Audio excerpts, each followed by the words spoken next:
દારૂ અને ડ્રગ્સની લડાઈને લઈને રાજ્યનું રાજકારણ ગરમાયેલું છે। ત્યારે આ મુદ્દે આમ આદમી પાર્ટીના પ્રદેશ પ્રમુખ ઈસુદાનને પૂછવામાં આવતા તેમણે મેવાણીનું સમર્થન તો કર્યું, પરંતુ સાથે જ કોંગ્રેસના નેતાઓ માટે અશોભનીય શબ્દોનો પ્રયોગ કર્યો। ઈસુદાને કહ્યું કે અમે જ્યારે બોટાદમાં ખેડૂતો માટે આંદોલન કર્યું ત્યારે કોંગ્રેસે એને નાટક ગણાવી અમારું અને ખેડૂતોનું અપમાન કર્યું હતું, પરંતુ અમે કોંગ્રેસ જેવા નથી। આ દરમિયાન ઈસુદાને જે શબ્દ પ્રયોજ્યો એણે વિવાદ ઉભો કર્યો છે કે આમ આદમી પાર્ટી જે પણ જનતા વિરોધી કૃત્યો હશે, ડ્રગ્સ હશે, દારૂ હશે, ભ્રષ્ટાચાર હશે, આદિવાસીઓના પ્રશ્નો હશે, દલિતોના પ્રશ્નો હશે, ખેડૂતોના પ્રશ્નો હશે, ગરીબોના, વંચિતોના, શોષિતોના પ્રશ્નો હશે, મનરેગાના કૌભાંડ હશે, એ જે પણ પાર્ટીનો નેતા ઉઠાવશે એને અમે સમર્થન કરીશું।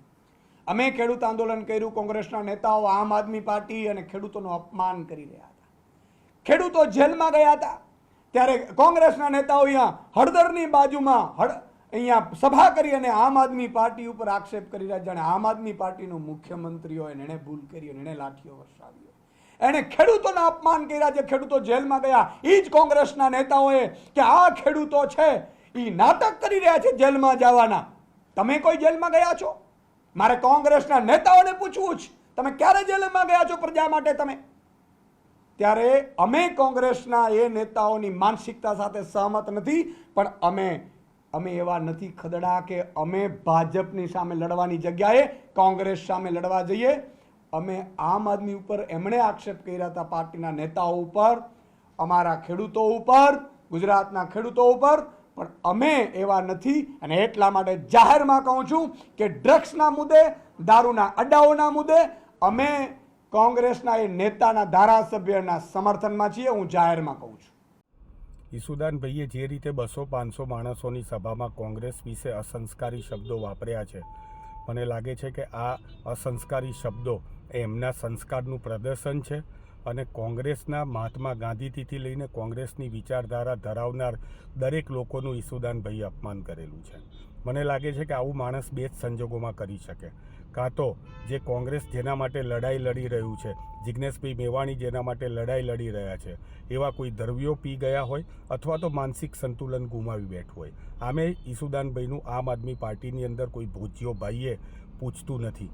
ગોપાલભાઈ ઇટાલિયાએ એમની જાણ બહાર જ પોતાને ઉમેદવાર જાહેર કરી દીધા। કોઈ જગ્યાએ ઈસુદાનભાઈનું પાંચ્યું ઉપજતું નથી।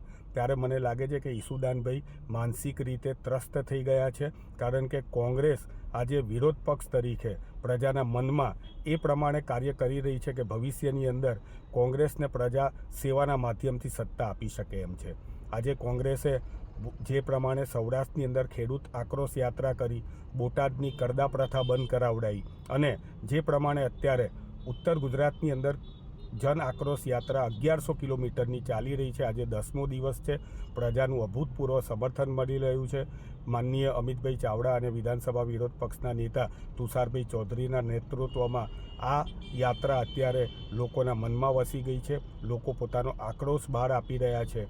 ત્યારે ઈસુદાનભાઈએ આવા પ્રકારના વાક્યો બોલીને એ કોંગ્રેસની વિચારધારા ધરાવતા દરેકનું અપમાન કરેલું છે।